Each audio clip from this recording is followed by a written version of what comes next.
Hi everyone, welcome to the Philomet. Aku Edwin Wijaya. Dan aku Aufar Satria. Kami berdua adalah konsultan strategi nih yang suka ngomongin macam-macam hal.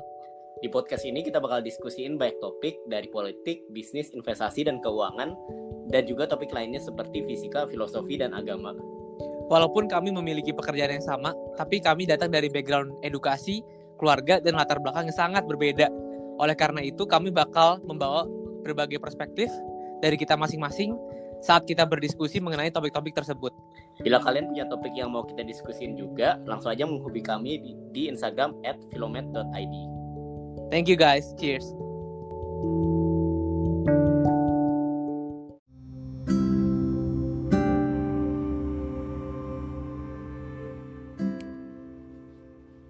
Hi guys, welcome back to the Philomath. Jadi pada episode kali ini seperti biasa ada gua Aufar dan ada Edwin, dan kita akan ngomongin tentang anxiety nih. Jadi 101 tentang anxiety. Dan pada episode kali ini kita ada kedatangan tamu spesial nih, namanya Gianina Arman. Jadi dia ini punya background di psychology, especially child psychology. Dia sempat kuliah di UCL, master di UCL, psychology, dan sekarang dia bekerja sebagai konselor di salah satu klinik psikologi di Jakarta Barat. Dan dia juga regular contributor di berbagai media, contohnya Detik dan media online lainnya mengenai psychology gitu. Jadi welcome Gia. Hello, thank you. Hi. Iya, apa namanya? Gimana? Kira-kira ada mau ditambahin Gia tentang introduction-nya? All good. Thank you so much for the introduction, Alpha and Edwin. Thank you for having me today. Our pleasure.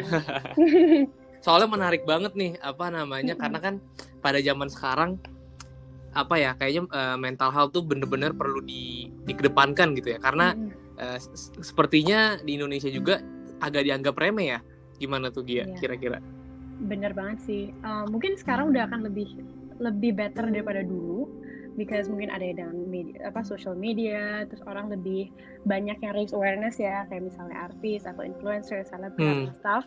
Tapi it's still a very quite big stigma ya in Indonesia gitu, to seek help for mental health issues gitu. Orang masih kayak it's quite still tabu. Kalau misalnya pergi ke psikolog berarti lu gila ya. Oh, there's something very wrong with you gitu. Padahal kan sebenarnya ya sama aja kayak you're going to a doctor gitu, especially kan for your well-being gitu. Dan it's something that still needs to work on sih di Indonesia, and that's what we keep trying to do gitu, raise awareness, making events and things like that which are relate about mental health and stuff gitu.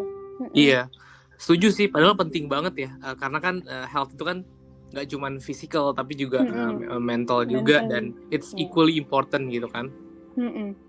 Oke, dan salah satu yang big issue di mental health ini adalah anxiety ya. Yes, that's one of the most, I think it's the most common one sih. The last one I read kalau salah most common one emang anxiety gitu for people to experience. Oke. Kalau misalkan Gia bisa kasih definisi dan kayak contoh konkret di nyatanya di dunia asli tuh gimana sih anxiety itu kayak apa sih? Okay, so jadi anxiety itu kan sebenarnya by definition perasaan cemas ya, gelisah gitu, worry.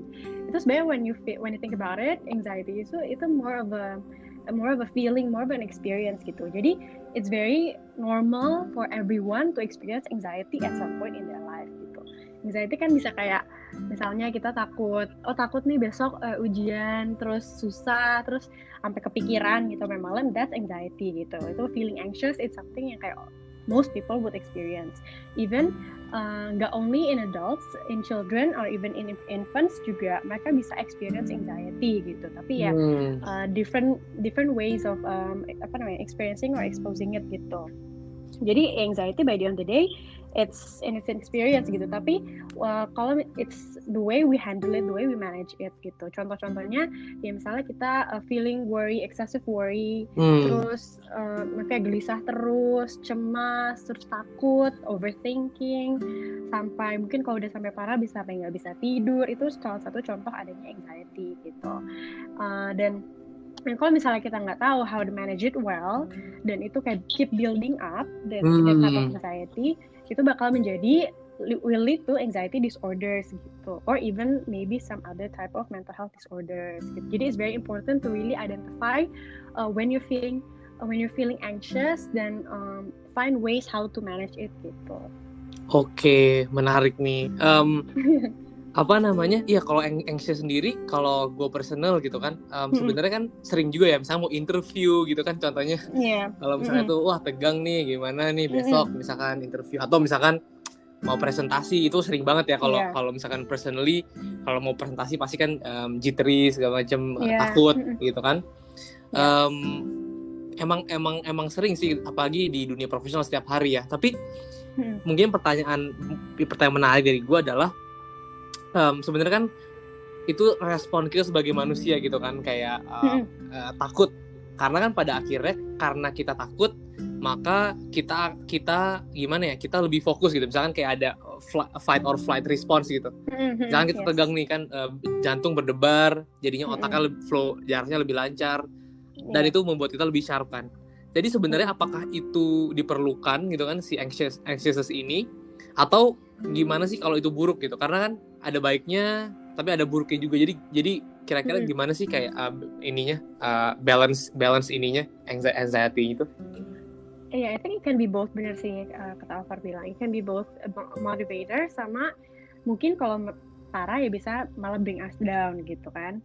Kayak bisa jadi fight or flight response. Itu kan the way our brain system works ya.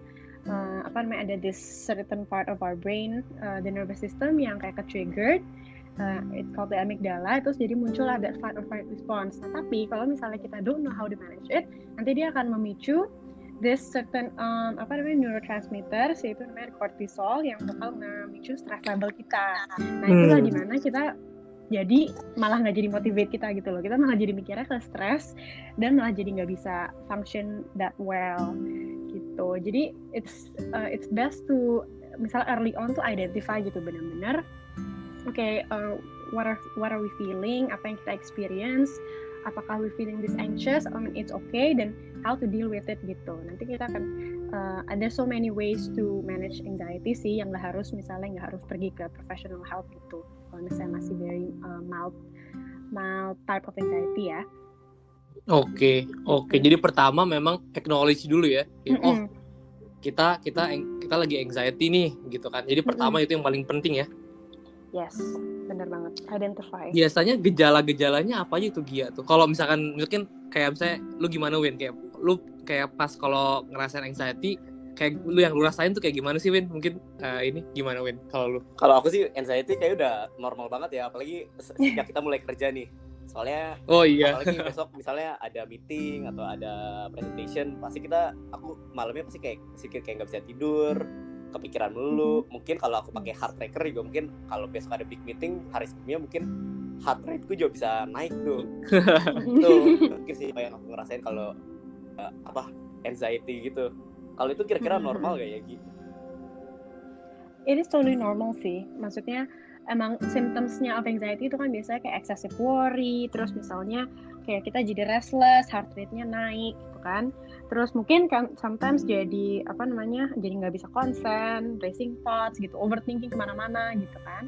Ini totally normal gitu. Tapi ada juga yang sampai symptomsnya sampai parah banget ya. Ini biasanya kalau emang udah build up ya anxiety-nya. Kalau masih awal-awal sih biasa aja gitu. Tapi kalau misalnya udah biasanya bisa sampai ke physical symptoms gitu, bisa sampai sweating, terus tangan basah gitu ya, terus deg-degan, terus misalnya juga, dan bisa kadang-kadang efek our system bladder system.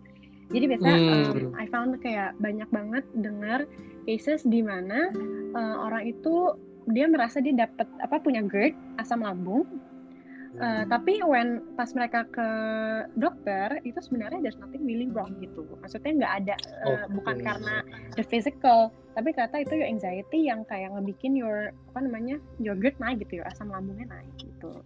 Dan apparently itu lumayan sering sekarang happening ya. Oh iya. Oh jadi kalau misalnya kita ada anxiety itu bisa impact ke kita punya badan juga ya? Maksudnya kayak yes. Jadi itu walaupun badan kita maksudnya perfectly normal, kita sehat, itu bakal misal hari kita bisa tiba-tiba naik gitu. Yes, that's right. Jadi kalau anxiety udah parah banget, itu biasa disebutnya, kan kalau anxiety tadi like I said, it's more of a feeling and experience gitu.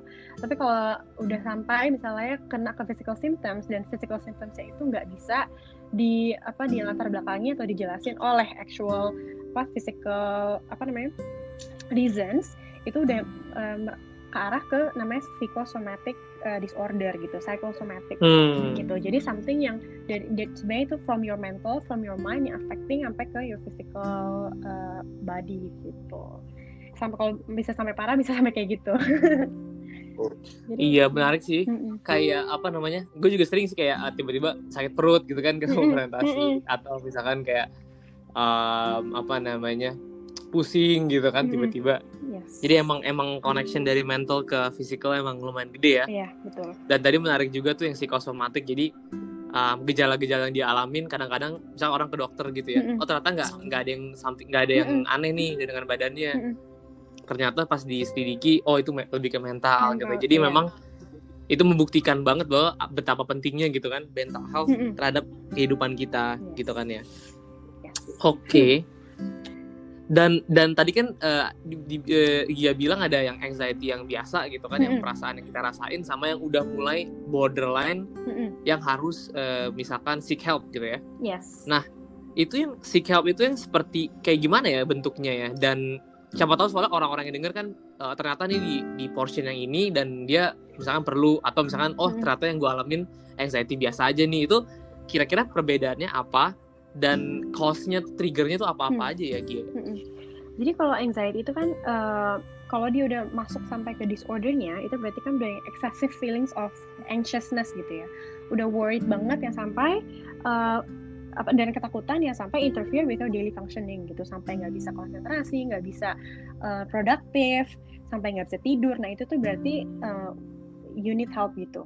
If kayak benar-benar misalnya seharian nih anxious terus, misalnya terus nggak bisa tidur sampai seminggu penuh nggak bisa tidurnya baru bisa jam 5 pagi, terus misalnya sering kebangun. Nah itu tuh berarti that's a sign gitu that you need professional help.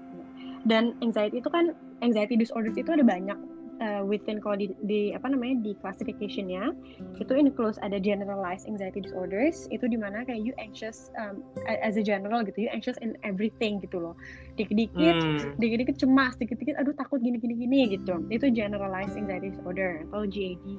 Dan there's juga yang the social anxiety disorders atau social phobia, dimana ya kalau ada social environment you langsung anxious, takut, nggak terbiasa gitu, langsung cemas, worry, nggak mau menjauh dari social interaction. Nah itu bisa social phobia.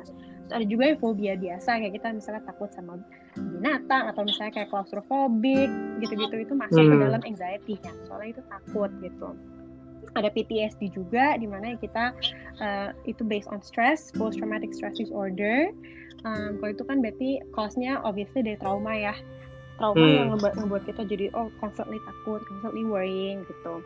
Dan juga OCD itu part of anxiety, karena kan kita cemas, aduh takut kotor, takut semuanya nggak in order, semua nggak rapi, cuci tangan bisa sampai berapa belas kali gitu. It's part of anxiety gitu. Sama yang paling terakhir panic disorders atau panic attack gitu. Jadi sometimes when you feel very anxious sampai udah parah banget, itu bisa lead to panic attacks gitu. Panic attacks itu misalnya kayak sampai nggak bisa nafas, feeling kayak sesek, terus bisa sampai muntah-muntah. Nah itu tuh udah sampai panic attack gitu. Nah biasanya yang triggers anxiety itu a build up of stressful life events gitu. Misalnya kayak kita nih misalnya takut meeting, takut deg-degan presentation, mungkin itu kan ya of course kita experience stress, tapi kan itu something yang nggak gitu besar ya, kayak oh ya besokannya juga udah kelar gitu. Tapi kalau misalnya it keeps on going, dan kita nggak bisa manage terus misalnya ada any other life events, misalnya divorce lah, misalnya death of a family or friend, traumatic experience dulu during childhood, lalu juga misalnya anything yang stressful in life events itu kalau udah build up itu bisa menjadikan anxiety. Dan juga biasanya one of the causes juga adalah personality.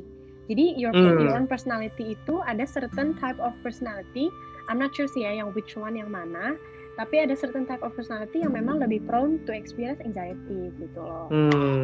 Jadi ya most of the time memang anxiety itu karena life events dan the personality. Kalau genetic wise mungkin it plays a small part of it, ada beberapa persen, tapi it's mostly ini sih environmental. Kalau mungkin gak sih kita kayak misalnya ini kan tadi kan kita udah ngomong tuh beberapa triggernya untuk anxiety yang misalnya kayak meeting lah, besok misalnya ada big event lah, mungkin gak sih kita kayak malam gitu tiba-tiba kita being anxious for no reason gitu.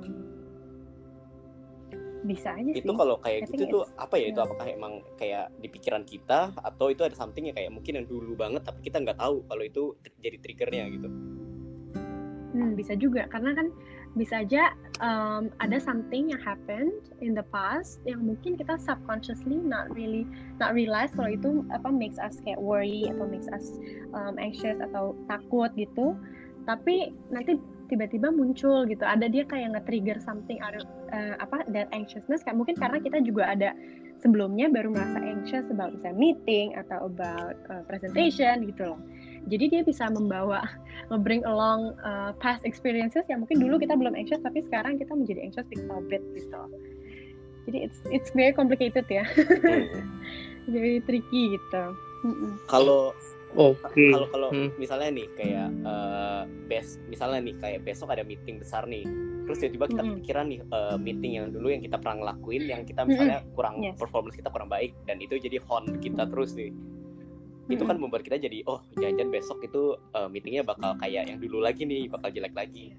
Kalau itu gimana ya, maksudnya apa yang kita mesti ngelakuin ya untuk kayak supaya kita bisa tenangin diri kita sendiri dan anxiety ini gak bakal affect kita punya performance tuh besok.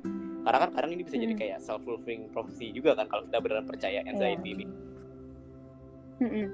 When you think about it, berarti kan kalau itu because karena you dulu pernah had that experience takut and stuff, itu kan berarti kayak ibaratnya traumatic for you kan, makanya jadi it keeps haunting you back gitu sampai sekarang gitu, which jadi resulting in anxious feelings gitu.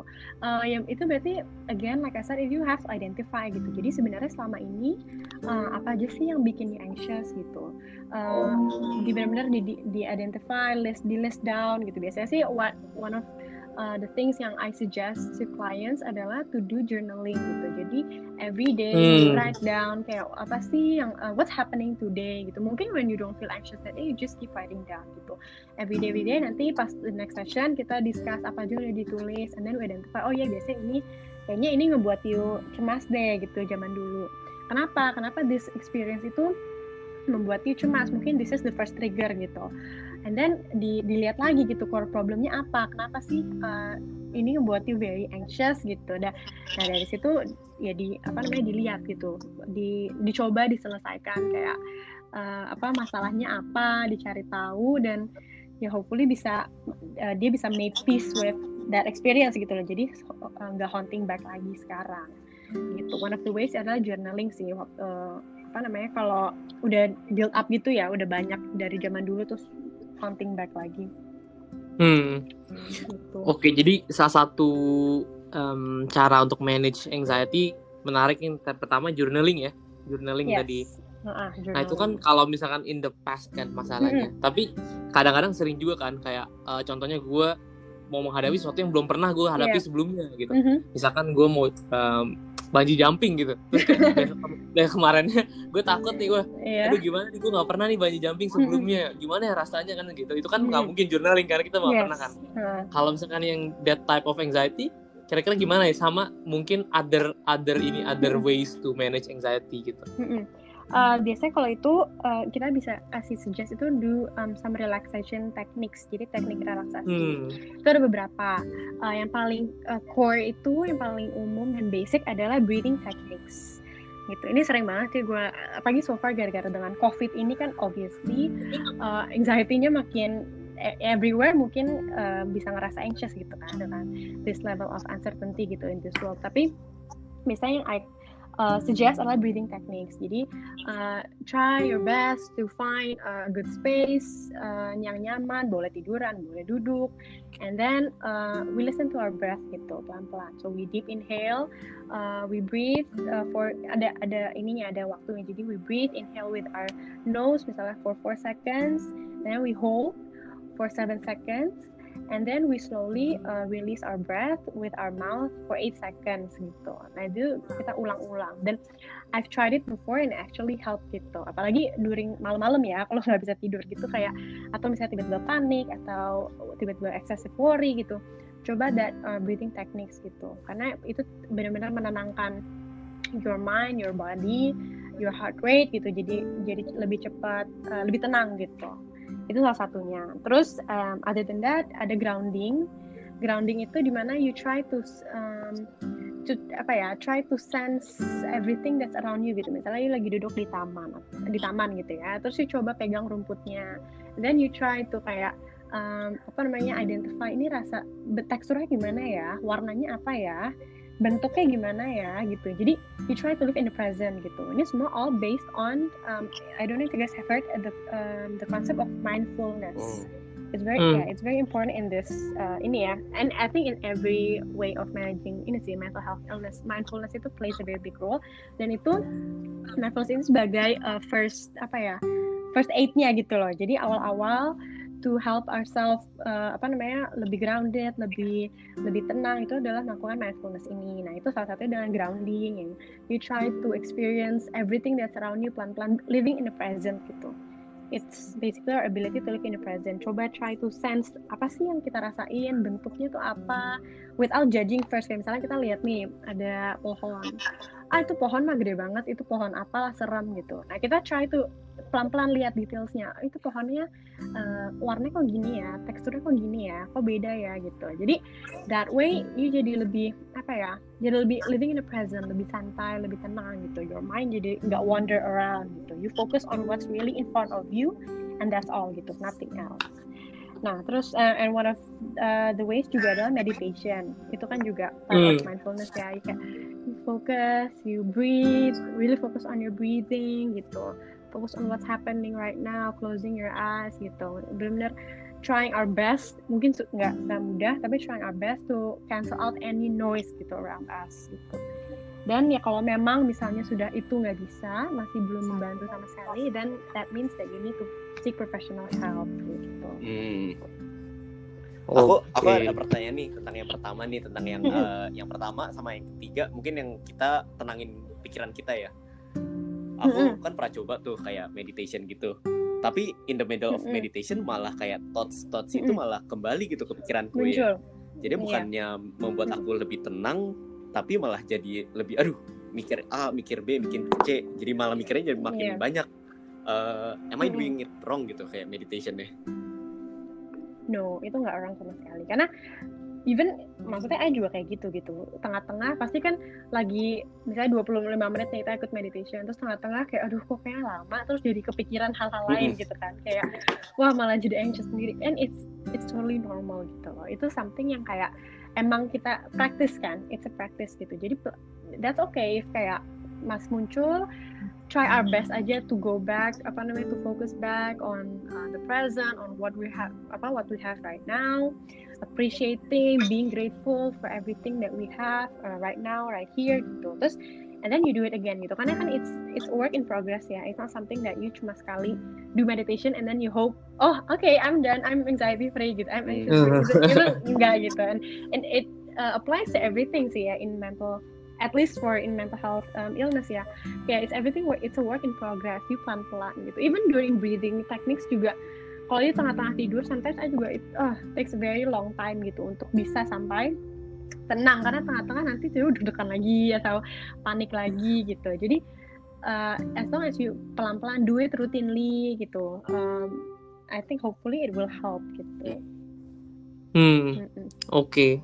Tapi menarik tuh tadi yang si Edwin bilang sih, memang in anxiety ini agak ada kayak spiralnya gitu ya, karena kadang-kadang kita kayak gue harus stop nih anxiety misalkan gitu ya, gue target, terus tiba-tiba anxiety, terus gue anxiety karena gue anxiety, terus jadinya kayak loop spiral gitu kan.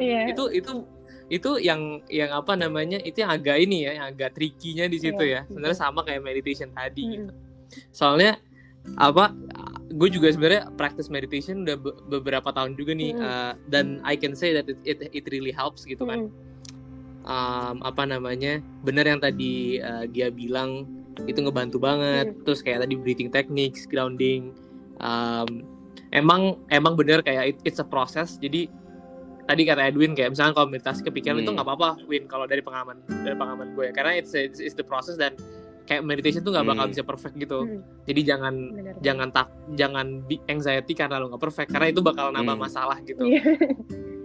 Jadi just be okay with itu, with the dynamics gitu. Dari gue sih gitu. Menarik sih meditation segala macam itu juga. I think it's one of the good ways juga ya untuk ini. Terus ini kan tadi kan kita udah ngomong itu yang mungkin lebih ke self-help kali ya, kayak meditation, journaling, terus kayak grounding. Kalau misalnya udah lebih parah daripada itu kan kita mesti ke psikolog nih, profesional atau ke psikiater ya. Sebenarnya kalau orang ke psikolog itu, kalau masalahnya anxiety itu ngapain sih sebenarnya di psikolog? It depends on the case ya sebenarnya, karena kan dilihat lagi sebenarnya the core problem tuh yang triggers the anxiety itu apa. If it is traumatic experience dulu during childhood, then we have to fix. Ya kita harus go back and then we try to analyze and fix it from there gitu. Tapi mostly sih kita the most common teknik yang kita use adalah CBT atau cognitive behavioral therapy. Itu juga it applies worldwide ya. Most people juga use this. Karena ini it's not simple, tapi paling mungkin untuk handle mental health disorders itu paling gampang untuk orang understand juga gitu. Jadi ini basically this therapy itu is asking them to restructure the way they think gitu. Restructure their behavior, their minds, the way they behave, the way they think. Dan jadi misalnya nih kita anxious about this, mungkin kita anxious about a meeting gitu, terus nanti kita try to coba deh pikirin the positive aspect of it, terus coba you identify kayak your motivation out of it gitu. Jadi kita trying to challenge the way they think gitu, challenge their mind. Kalau mereka feel this, kenapa? Coba deh pikir the other way gitu loh ibaratnya. Jadi kayak biasanya that's what we do ya to manage anxiety gitu using CBT. Pernah nggak sih kayak anxiety gitu sampai saking parahnya, misalnya sampai orang sampai panic attack gitu, sampai perlu misalnya minum obat atau perlu di kayak severe banget lah gitu. Kalau sampai severe banget tuh biasa mesti ngapain ya?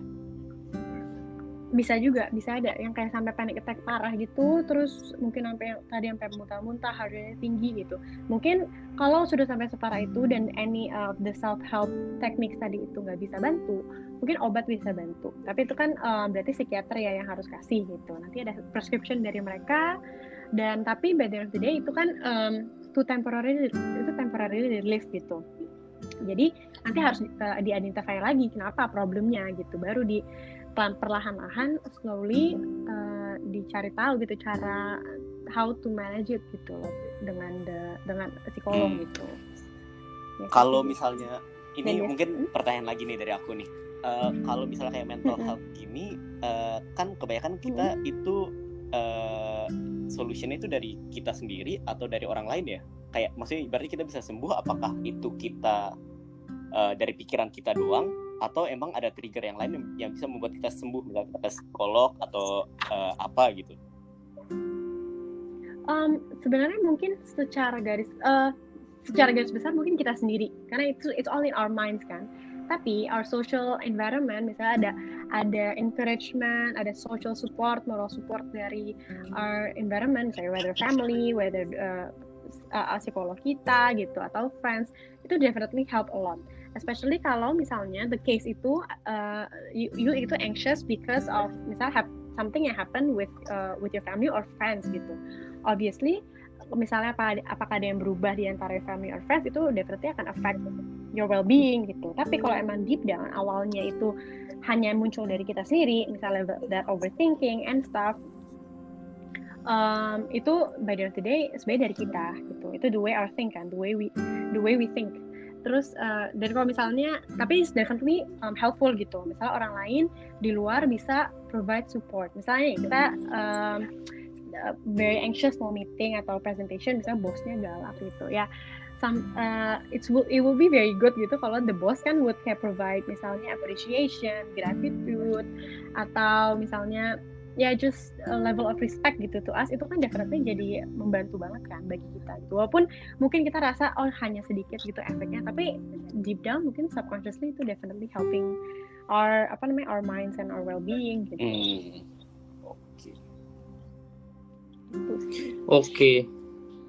Jadi emang banyak ya cara-cara untuk nge-tackle anxiety ini, dari mulai journaling sampai professional help gitu ya. Dan kita udah bahas tadi dari awal apa itu anxiety, terus terakhir how do you manage it gitu. Mungkin kita udah bahas panjang nih. Kalau dari Gia sendiri ada nggak sih kayak mungkin pesan atau kayak hal-hal penting lainnya dari anxiety ini yang orang-orang perlu tahu, dan ya pesannya dari Gia itu gimana gitu?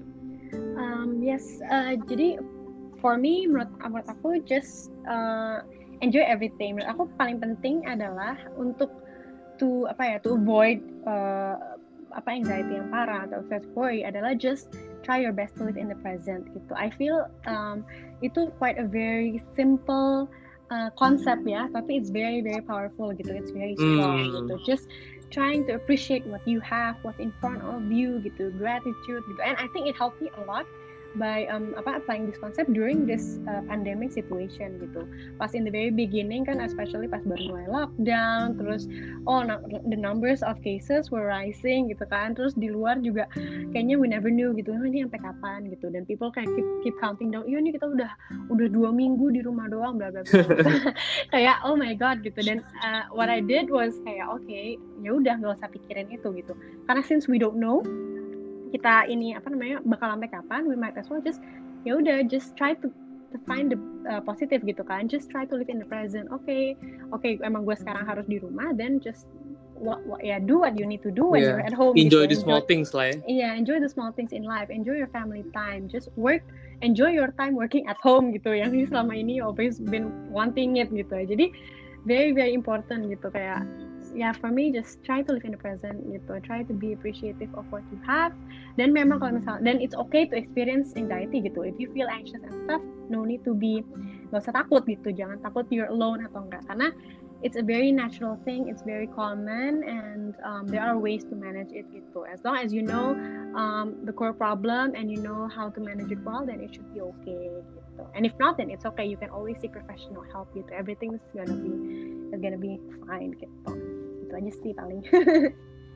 Oke, mungkin menarik banget nih pembicaraannya.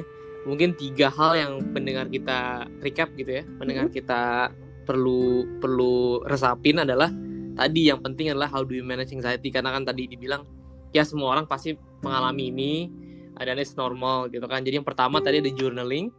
Jadi penting untuk identify like the core kenapa kita merasa anxiety, dan kira-kira dipikirin gitu kayak bagaimana manage around it gitu. Journaling itu lumayan penting. Yang kedua ada relaxation techniques, contohnya kayak breathing techniques dan juga grounding atau meditation, kayak try to sense like everything in your surroundings and really enjoy the present gitu kan. Dan yang ketiga, kalau misalkan berbagai cara itu tidak berhasil, maka it's good to seek professional help. Dan biasanya di professional help itu jangan takut juga karena cara-caranya itu memang sudah established kayak CBT, dan kayak bagaimana mereka merestructure the way you think supaya lebih positif lagi gitu ya. Jadi itu kira-kira 3 lah cara menghadapi anxiety. Dan thank you banget nih Regia. It's an honor juga to talk to you. Mungkin Edwin ada pesan terakhir. Iya, ini topiknya relatable banget sih. Mungkin pendengar kita kalau ada experience something like this, mungkin feel free to reach out ke professional help. Mungkin kalau mungkin situasinya udah cukup parah. Ya. Okay, I think it's a good episode. So thank you Gia thank you so much for having me. Speaking. Such an honor. Our pleasure. Thank you Gia. Mudah-mudahan ini bisa nge-raise inilah ya mental health di Indonesia terutama. Oke. Thank you guys sudah dengerin. See you in the next episode. Kalau misalkan ada topik-topik yang pengen kita discuss, don't hesitate to contact us directly atau tulis di komen. Thank you. Thank you guys. Bye.